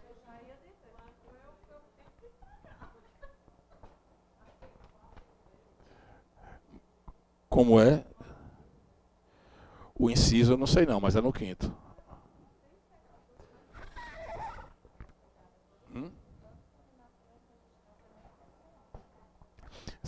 detalhe, viu? Faz algumas décadas que uma lei federal estendeu essa gratuidade para todo mundo. Tá? Quem registra o filho dentro do prazo não paga nada, independentemente de condição financeira. A referência legal vale. Dentro do prazo. Mas, pelo amor de Deus, pedido de amigo, ainda bem que estão filmando. Isso não está previsto na Constituição. Por que é que eu estou dizendo isso? Porque a relação Santo Milagre também é cobrada pelas organizadoras. Então eles podem colocar lá uma questão de prova que diga, conforme previsão constitucional, a certidão de nascimento e o registro de óbito hoje são gratuitos para todas as pessoas desde que dentro do prazo. Não há previsão constitucional para isso. A previsão constitucional para isso é para os reconhecidamente pobres. Aí uma lei estendeu para todo mundo. Item 3. A prática do racismo constitui crime inafiançável e imprescritível. Já vimos isso hoje. Já. Sujeito à pena de quê? O racismo? Pronto, reclusão. Item 3 está correto. A lei penal não retroagirá, salvo para beneficiar o réu. A regra geral é a irretroatividade da lei penal. Essa é a regra. Ela só retroage excepcionalmente, quando for para beneficiar. Se não for para beneficiar, não retroage. Qual é a alternativa correta, hein? 1, 3 e 4, letra C. É uma questão que não é de direito penal, mas que envolve o direito como um todo. A lei, ela pode retroagir? Essa é a primeira pergunta. A lei, ela pode retroagir? Sim ou não? Sim, ela pode retroagir. Ela não pode prejudicar. Ao retroagir, ela não pode prejudicar. Tanto que a Constituição diz que a lei não prejudicará o direito adquirido, o ato jurídico perfeito e a coisa julgada.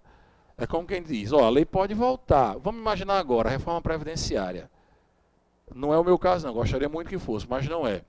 Mas vamos falar hipoteticamente de assim. Se eu tivesse hoje preenchido todos os requisitos para aposentadoria e não me aposentasse, eu teria direito adquirido à aposentadoria.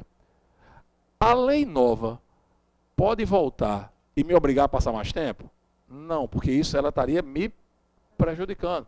Então, quem já adquiriu o direito à aposentadoria tem a tranquilidade de se aposentar quando quiser. A lei não vai voltar para prejudicar. Direito adquirido, ato jurídico perfeito e coisa julgada. Questão 8. A nossa Carta Magna prevê em seus direitos sociais que são direitos dos trabalhadores urbanos e rurais, exceto, pronto, pediu dessa maneira, ela quer uma errada. Ela quer uma errada, que é algo que não seja direito social. Letra A, seguro-desemprego em caso de desemprego involuntário. Ó, direitos sociais vão do 6º ao 11. Artigo 6º até o artigo 11. No artigo 6º tem aqueles direitos sociais básicos. Lembrar que 3 deles foram inseridos por emendas constitucionais: moradia, alimentação e transporte. Cuidado com esses 3. Lá no artigo 7º nós vamos ter o maior rol dos direitos trabalhistas, que é o que mais cai em prova. Lembrando que nem todos eles são aplicáveis aos empregados domésticos. Tem alguns direitos trabalhistas que não foram assegurados ao empregado doméstico. E depois do artigo 8º até o artigo 11, os direitos de natureza de associação sindical. Direito de atuar nos sindicatos, direito de greve, direito de algumas participações lá. Então vamos lá, marcar uma que não seja direito social. Letra A, seguro-desemprego em caso de desemprego involuntário. Isso é direito social. Todo trabalhador fará jus a seguro-desemprego? Não, olhando só para a Constituição. Só aquele que perde o vínculo de maneira involuntária. A letra A é direito social, a gente quer uma que não seja. Letra B, piso salarial proporcional à extensão e à complexidade do trabalho. É direito social? É. Lembre, todavia, que não vale para o empregado doméstico. Não foi assegurado para o empregado doméstico. Isso é um dos que não foram estendidos para o empregado doméstico. Um dos que não foram. Letra C, repouso semanal remunerado preferencialmente aos domingos. É direito social. Cuidado com essa palavra, preferencialmente. Vai ter alternativa errada falando necessariamente, obrigatoriamente. É preferencialmente aos domingos. Letra D, irredutibilidade total do salário, não comportando ressalva. Opa, tem ressalva. Qual é a ressalva, minha gente? Acordos, convenções coletivas. Perfeito. Letra D é a alternativa errada. Letra E, licença paternidade nos termos fixados em lei. Diz quantos dias são no artigo 7º? Não. Já a licença gestante, a Constituição diz que são 120 dias. Lembrando que a lei possibilita a prorrogação por mais 60, mas a Constituição mesmo assegura 120 dias de licença à gestante. Então, a questão 8 tem como alternativa correta a letra D de dado. Questão de número 9. Duração do trabalho. Aqui vamos ver o que ele pede no julgamento. De acordo com a Constituição Federal Brasileira, são direitos dos trabalhadores urbanos e rurais, dentre outros indicados apenas. Então vamos marcar como correto o que é direito social. Item 1. Duração do trabalho normal não superior a 8 horas diárias e 44 semanais. Correto até aqui. Facultada a compensação de horários e a redução da jornada mediante acordo ou convenção coletiva de trabalho. Certo. 2. Jornada de 8 horas para o trabalho realizado em turnos ininterruptos de revezamento, salvo negociação coletiva. Turnos ininterruptos são 6 horas. Turnos ininterruptos são 6 horas. Errado o item 2. Item 3. Remuneração do serviço extraordinário superior, no mínimo, em 30% do normal. No mínimo, em 50%. A hora extra superior, no mínimo, em 50% ao valor da hora normal. Errado o item 3. Item 4, licença gestante, sem prejuízo do emprego e do salário, com a duração de 120 dias. Está correto o item 4. Ficamos com qual? Letra E, estão corretos itens 1 e 4. Questão de número 10. Tendo em vista a disciplina da Constituição Federal a respeito do direito de greve, considere as seguintes assertivas. Antes de ir para a questão, lembrar que a Constituição brasileira proíbe a greve dos militares. E considerar militares tão somente os membros da Marinha, do Exército, da Aeronáutica, da Polícia Militar e do Corpo de Bombeiros. Então, policiais rodoviários federais não são militares. São servidores públicos civis. Agentes penitenciários não são militares, são servidores públicos civis. Então, não considere militar esses outros grupos, que apesar de, por exemplo, utilizarem fardas, não são militares. Apesar de desempenhar uma atividade ostensiva, preventiva, como é o caso da PRF, não são militares. Tá bom? E aí a diferença em relação ao trato da greve. Se bem que, mesmo sendo servidor público civil, o policial rodoviário, o policial ferroviário, o policial federal, o policial civil, em que a Constituição expressamente assegura a greve dos servidores públicos civis, nos termos definidos em lei, o STF entende que os agentes de segurança pública não podem fazer greve. Isso não está previsto na Constituição, mas é um entendimento do STF que pode ser cobrado na prova. No geral, os servidores públicos podem fazer greve, mas se for um servidor público civil que atue no nome da segurança pública, não pode. Está escrito isso onde na Constituição, em nenhum canto. E quem é que disse isso? O STF. Foi o Supremo Tribunal Federal que assim decidiu. E os empregados em geral têm assegurado o direito de greve lá no artigo 9º. Vamos aqui então para o primeiro item, em relação ao direito de greve, da questão de número 10. É vedado, em qualquer hipótese, o exercício do direito de greve pelo empregado público. Não, não é verdade não. É assegurado, inclusive, esse direito. Errado o item 1. Item 2. A lei definirá os serviços ou atividades essenciais e disporá sobre o atendimento das necessidades inadiáveis da comunidade. Correto. A lei definirá os serviços ou atividades essenciais e disporá sobre o atendimento das necessidades inadiáveis da comunidade. Essa é a lei que traz contenções ao exercício do direito de greve. Lei 7783 de 89. Lei 7783 de 89. Não cai na prova, mas só para saber que ela existe. Item 3. O exercício válido e regular do direito de greve por toda e qualquer categoria profissional depende de prévia previsão em lei que o autorize. A necessidade de ter lei que autorize o exercício do direito de greve como exigência constitucional é só para os servidores públicos civis. Lá do artigo 37, inciso 7. É assegurado o direito de greve nos termos definidos em lei específica. Para os empregados em geral, não se impõe primeiro ser feita uma lei para depois ser exercido o direito. Não. É auto-aplicável o direito de greve dos empregados em geral. Então está errado quando ele diz que o exercício válido e regular do direito de greve para toda e qualquer categoria profissional depende de prévia previsão em lei que o autorize. Não. Os empregados em geral, que tem lá a greve do artigo 9º, não dependem de lei. Na verdade, no caso deles, a lei vai vir conter o direito e não efetivamente implementar, como se ela não existisse, não pudesse ser exercida. Então está errado o item 3. Ficamos com que alternativa na 10? D de dado, apenas o item 2 está correto. Questão 11. No tocante à associação sindical, considere. Primeiro item, a lei poderá exigir autorização do Estado para a fundação de sindicato, vedadas ao poder público a interferência e a intervenção na organização sindical. Faltou um não. A lei não poderá exigir do Estado a autorização para a fundação de sindicato. Como? Não. O que a lei pode exigir e exige é que o sindicato seja registrado em órgão competente. Não se exige autorização, mas se exige o registro sindical. E ele vai funcionar independentemente de intromissão do poder público. Então, o primeiro item está errado, né? Segundo item. É vedada a criação de mais de uma organização sindical em qualquer grau, representativa de categoria profissional ou econômica, na mesma base territorial, que será definida pelos trabalhadores ou empregadores interessados, não podendo ser inferior à área de um município. Princípio da unicidade sindical, né? Parece-me que foi uma mistura de direito constitucional com informática. Ctrl+C e Ctrl+V. É vedada a criação de mais de uma organização sindical, é vedada, é proibida.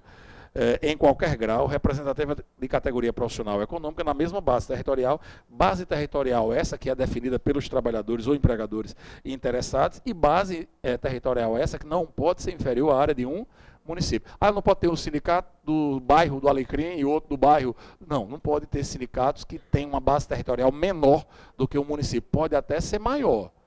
Poderia ter um sindicato só, por exemplo, para os professores municipais de Natal e de Parnamirim. Pode ser maior do que um município, não pode ser menor. Então está correto o item 2, é verdade. A criação de mais de uma. Item 3, o aposentado filiado tem direito a votar e ser votado nas organizações sindicais? Sim, direito ao exercício do voto e do ser votado. E o cara que está na ativa e é dos sindicatos, não vai ficar preocupado não em de repente ser demitido porque está defendendo os interesses da categoria. Para evitar que ele fique preocupado, não só o presidente, mas toda a estrutura diretiva, quem faz parte das organizações sindicais, há uma blindagem constitucional. Essa blindagem é chamada de estabilidade sindical, estabilidade provisória, por alguns, em que desde o registro da candidatura até um ano depois que acabar o mandato, ele não pode ser demitido. E aí vocês vão me ajudar agora. Salvo se cometer falta grave. Muito bem, muito bem. É a timidez que está imperando, eu tenho certeza disso. Item 4, perdão. Para empresas com 150 empregados, é assegurada a eleição de um representante destes com a finalidade exclusiva de promover-lhes o entendimento direto com os empregadores. Cuidado, viu? Aqui não teve armadilha não, né? Exato. Aqui não teve armadilha não, porque 150 fica fácil. O cara saber que não bateu o mais de 200. Mas se colocasse 200, estaria errado. É nas empresas com mais de 200. Então a empresa tem que ter pelo menos 201. Item 4 está errado. Me ajudem aí, qual é a alternativa? D de dado. Eu não gosto não da alternativa D, eu sou torcedor do Mecão e isso é muito chato. Já tem uns que não sabem nem o que é A, né? Sim, mas vamos aqui, questão 12. Sobre os direitos sociais na Constituição Federal Brasileira, considere. Item 1, o piso salarial garantido àquele proporcional à extensão, proporcional à extensão e à complexidade do trabalho. Certo? Feeling, viu? Vão por mim. Feeling. Isso não foi assegurado ao empregado doméstico. É a segunda vez que a gente vê isso hoje. Item 2. A irredutibilidade do salário é garantia absoluta dos trabalhadores urbanos e rurais. Também questão repetida. Há exceção. Quando é que o salário pode ser reduzido? Quando for por meio de acordo ou convenção. Então, o item 2 está errado. Item 3. A garantia de salário nunca inferior ao mínimo não alcança aqueles que percebem remuneração variável. Mesmo os que recebem remuneração variável, que ganham de acordo com o que produzem, ganham de acordo com o que vendem, mesmo para essas pessoas é assegurado receber não menos do que um salário mínimo. Então está errado o item 3. O item 4, o prazo de prescrição da ação quanto aos créditos resultantes das relações de trabalho é de 5 anos até o limite de 2 anos após a extinção do contrato de trabalho. E aí? Certo, o cara perdeu o vínculo de trabalho, ele tem quanto tempo para entrar com a ação? 2 anos. Para entrar com a ação, depois que ele perde o vínculo, ele tem 2 anos. E quanto tempo ele vai poder reclamar para trás? Do dia que ele entrar com a ação, no máximo 5 anos. Me ajudem, alternativa. Letra A. Questão de número 13. No tocante aos direitos sociais, é incorreto, vamos lá, marcar errada do lado, é incorreto afirmar que são direitos dos trabalhadores urbanos e rurais. Letra A. A irredutibilidade do salário, salvo o disposto em convenção ou acordo coletivo, está certo, a gente quer errada. Elimina A. Letra B. O piso salarial proporcional à extensão e à complexidade do trabalho, está certo, a gente quer errada. Letra C, a assistência gratuita aos filhos e dependentes desde o nascimento até 10 anos de idade em creches e pré-escolas. Quando a Constituição foi feita, era até 6 anos. Depois reorganizaram a educação básica no Brasil, jogaram 1 ano para o ensino fundamental e diminuíram 1 ano da educação infantil. Diminuíram desses que era até 6. Então passou a ser até 5 anos. Errada a letra C, que é a alternativa do gabarito. É ela que a gente marca. Letra D, a jornada de 6 horas para o trabalho realizado em turnos ininterruptos de revezamento, salvo negociação coletiva de fato, é direito social. E letra E, a proteção em face da automação na forma da lei. É também direito social. Lembrar, todavia, que a proteção em face da automação na forma da lei não foi estendida ao empregado doméstico. Não foi estendida ao empregado doméstico. Ficamos então com uma alternativa da questão 13, letra C de Caraúbas. Questão 14. Considerando os dispositivos constitucionais referentes à administração pública, é correto afirmar, vai cair uma questão da administração pública com certeza absoluta. Letra A. Os atos de improbidade importarão, dentre outras penas, suspensão dos direitos políticos, perda da função pública e o ressarcimento ao erário. Na parte de direito administrativo, vocês têm que conhecer bem a Lei 8429 de 92, que versa sobre atos de improbidade administrativa, dizendo quais são as condutas que ensejam a improbidade, dizendo como é que se dá a gradação a ser canetada pelo juiz, pelo magistrado. Mas na Constituição, basicamente o que a gente precisa saber sobre improbidade administrativa é que existem 4 possibilidades de punições.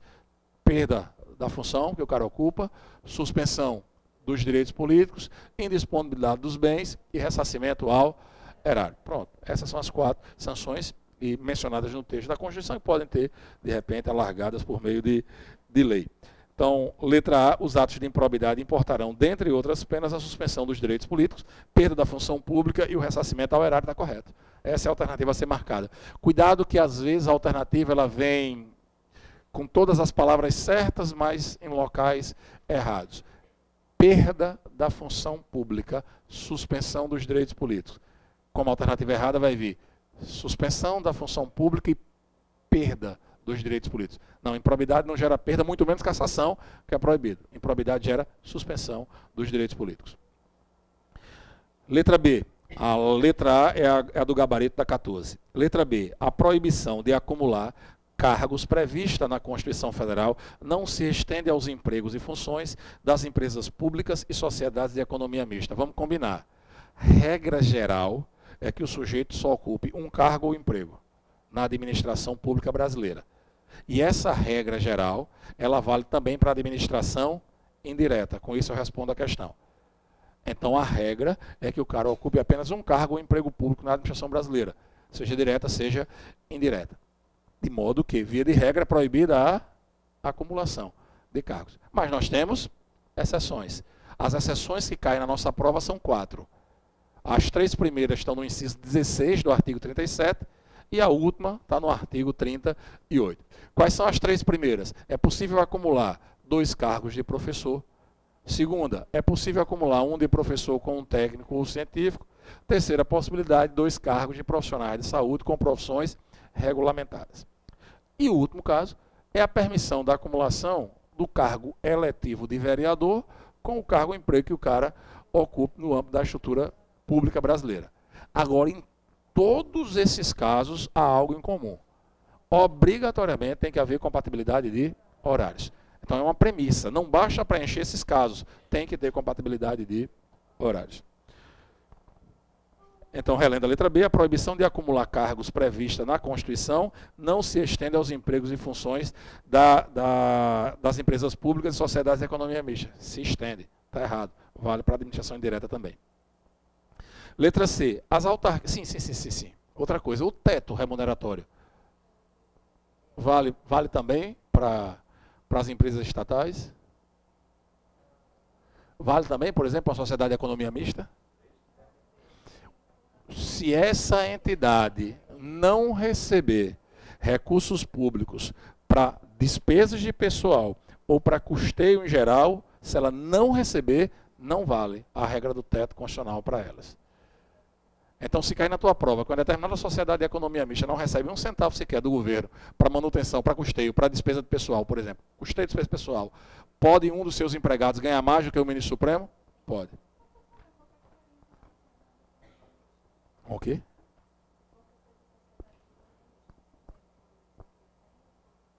Mas depende da utilização do recurso. Não subentende-se não. O recurso, para ser aplicado o teto, o dinheiro público tem que ser com aquela destinação. De custeio ou despesa de pessoal. Não para a formação do capital, propriamente. Eu sei onde é que está, mas eu quero só saber se vocês estão prestando atenção e sabem também qual é a alternativa e a questão. C da 14.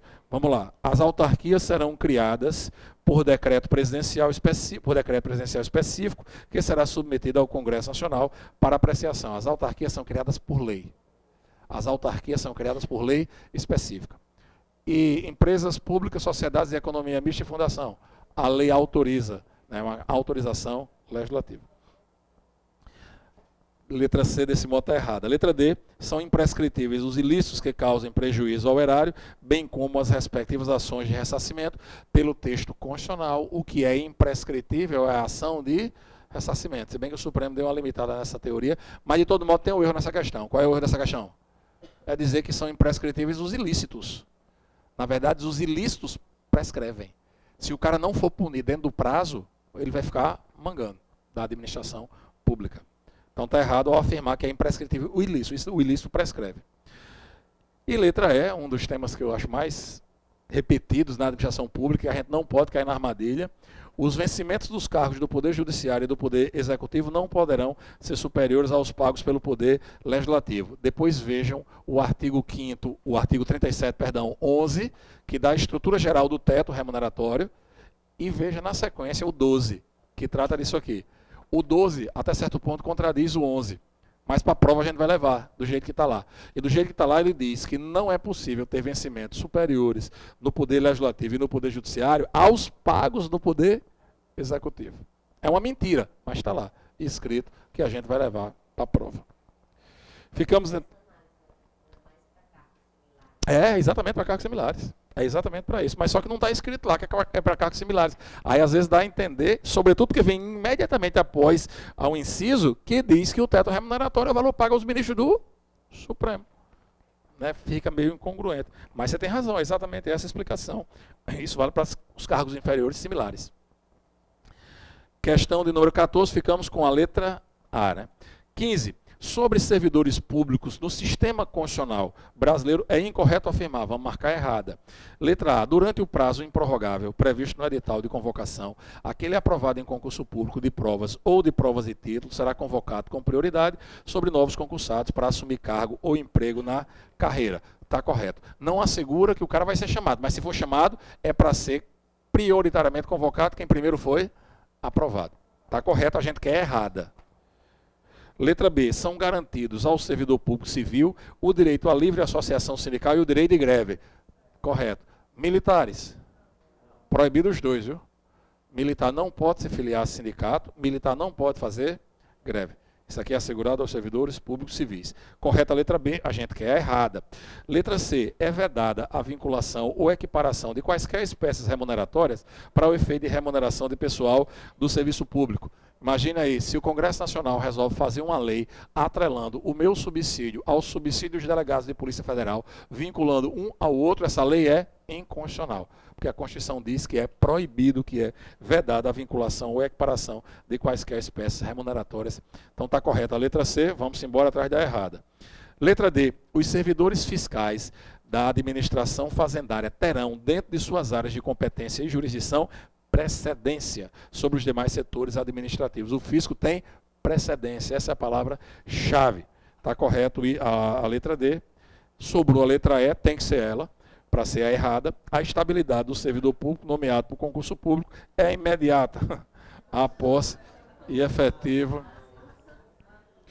após 3 anos de exercício. Lembrar sempre que a estabilidade tem como premissa a aprovação na avaliação especial de desempenho e, em sendo estável, há 3 possibilidades no artigo 41 para perda do cargo.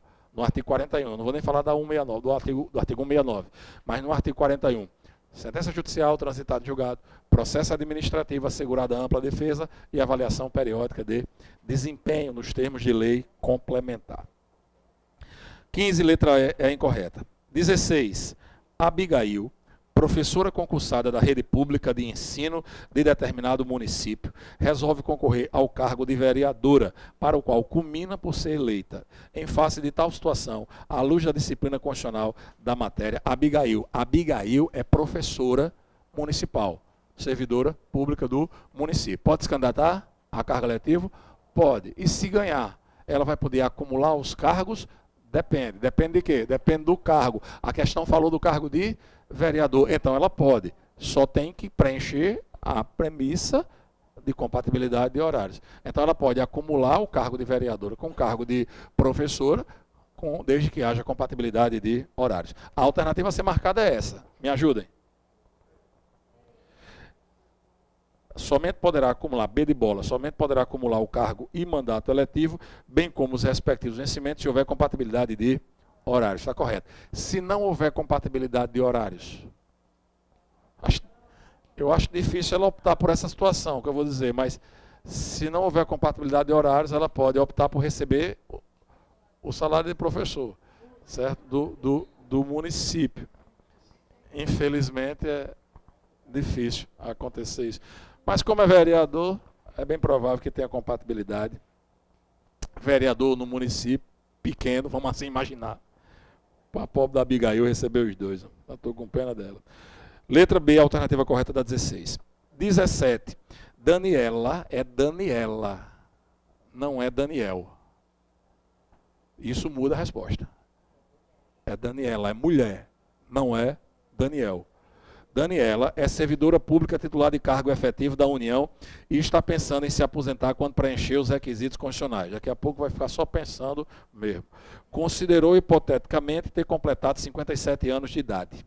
E, nos últimos 11 anos, ter ocupado o cargo de técnico judiciário do Tribunal Regional do Trabalho da 9ª Região. Servidora, feminino, pública do TRT da 9ª Região, atuando como técnico judiciário. Daniela não é professora da educação infantil, do ensino fundamental e do ensino médio. Então, para Daniela se aposentar, o que ela tem que preencher? Aposentadorias voluntárias. Aposentadoria voluntária. Nós temos 2 outros tipos de aposentadorias que no artigo 40 da Constituição vem antes da aposentadoria voluntária. Quais são os 2 tipos? Por invalidez permanente, né, com proventos proporcionais via de regra, e compulsória, aos 70 ou aos 75 anos, na forma de lei complementar. Aqui é voluntária. Se for, entre aspas, com proventos integrais, em sendo homem, tem que ter 60 de idade e 35 de contribuição. Em sendo mulher, 55 de idade e 30 de contribuição. Se porventura não preencher esse tempo de contribuição, existe a possibilidade da aposentadoria voluntária proporcional. Nesse caso, o homem teria que ter 65 de idade a mulher teria que ter 60 de idade. Além de preencher esses requisitos aqui, o servidor tem que estar no serviço público, SP é serviço público, tem que estar no serviço público há pelo menos 10 anos e no cargo há pelo menos 5 anos. Então, aposentadoria voluntária com proventos integrais, entre aspas, homem tem que ter 60 anos de idade e 35 de contribuição, mulher 55 anos de idade e 30 de contribuição. Se não preencheu esses dois, existe a possibilidade de aposentar ganhando menos, a aposentadoria é proporcional.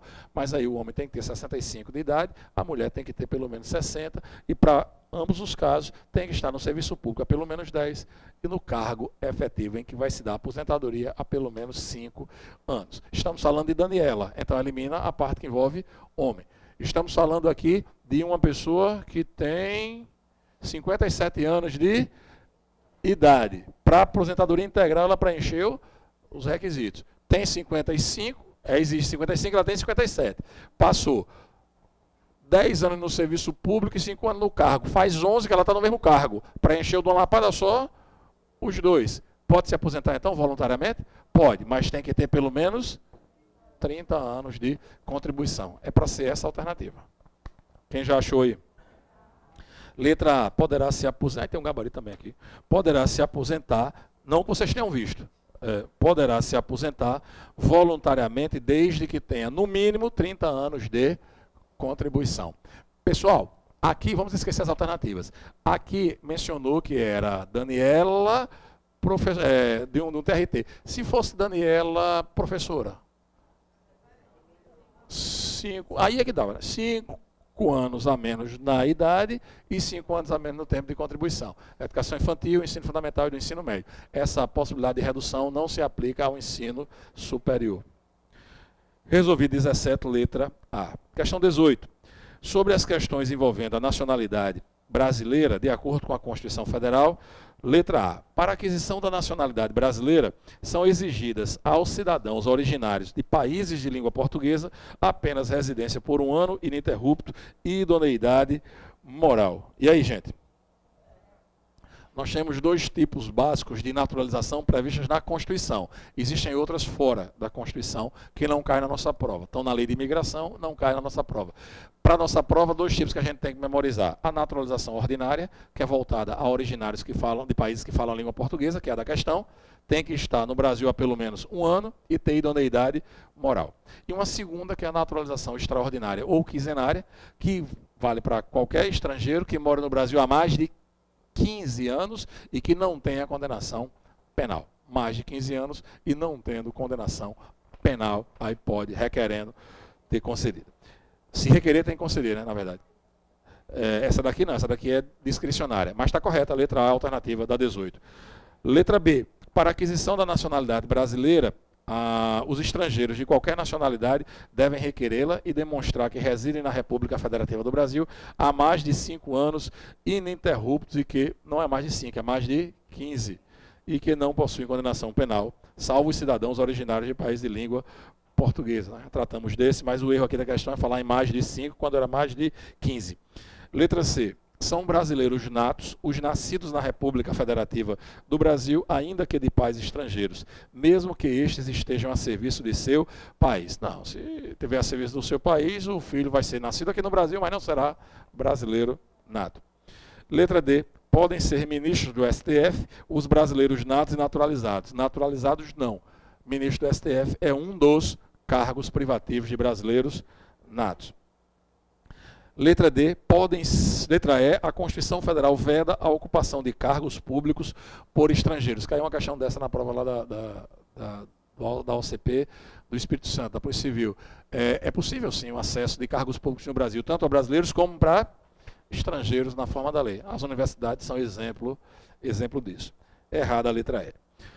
E a última questão. A respeito dos direitos políticos, considere, item 1, são condições de elegibilidade, dentre outras, a idade mínima de 35 para presidente e vice-presidente e senador, 30 para governador e vice, governador, 21 anos para prefeito, vice e juiz de paz. Está correta essas idades mínimas aqui?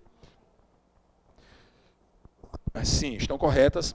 Existem outras condições de elegibilidade, claro, né? Nacionalidade brasileira, pleno exercício dos direitos políticos, filiação partidária, domicílio eleitoral na circunscrição, alistamento eleitoral e essas idades mínimas. Lembrar que vereador, na verdade, o texto constitucional fala dos cargos que exigem 18 anos. Só tem vereador, né? Então, o cargo que exige 18 anos, o cara já é para ter os 18 anos no registro da candidatura. Já as outras idades mínimas, o preenchimento delas só precisa se dar na posse. Então, o item 1 está correto. O item 2, o alistamento eleitoral e o voto são obrigatórios, inclusive para os conscritos, durante o período de serviço militar obrigatório. Meu amigo, conscrito não pode se alistar como eleitor. E se tiver alistado como eleitor, vai ficar suspenso o título dele durante um ano, que é o período do serviço militar obrigatório. Então está errado o item 2. Item 3, para concorrerem a outros cargos, o presidente da República, os governadores e os prefeitos devem renunciar aos respectivos mandatos até 6 meses antes do pleito. Lembre de Carlos Eduardo, prefeito de Natal, que para se candidatar a governador teve que renunciar 6 meses antes ao mandato. Essa exigência, 2 cuidados, 2 informações, na verdade, um cuidado só, mas para 2 informações. Essa exigência só se impõe a quem é chefe do executivo. Ou seja, ao prefeito, ao governador e ao presidente. Essa exigência não se impõe ao vice. Assim como essa exigência não se impõe a quem é do poder legislativo. Se o cara é vereador, se o cara é deputado, se o cara é senador, ele pode ser candidato a qualquer cargo sem ter que renunciar ao que ocupa. Então essa exigência é só para o chefe do executivo. E a segunda informação é só quando ele é candidato a outros cargos. O que significa dizer que se ele for candidato à reeleição, ele não precisa renunciar. Prefeito, governador, presidente, candidato à reeleição, não precisa renunciar. Só quem tem que renunciar é o chefe do executivo quando for candidato a outros cargos. Está correto, então, o item 3.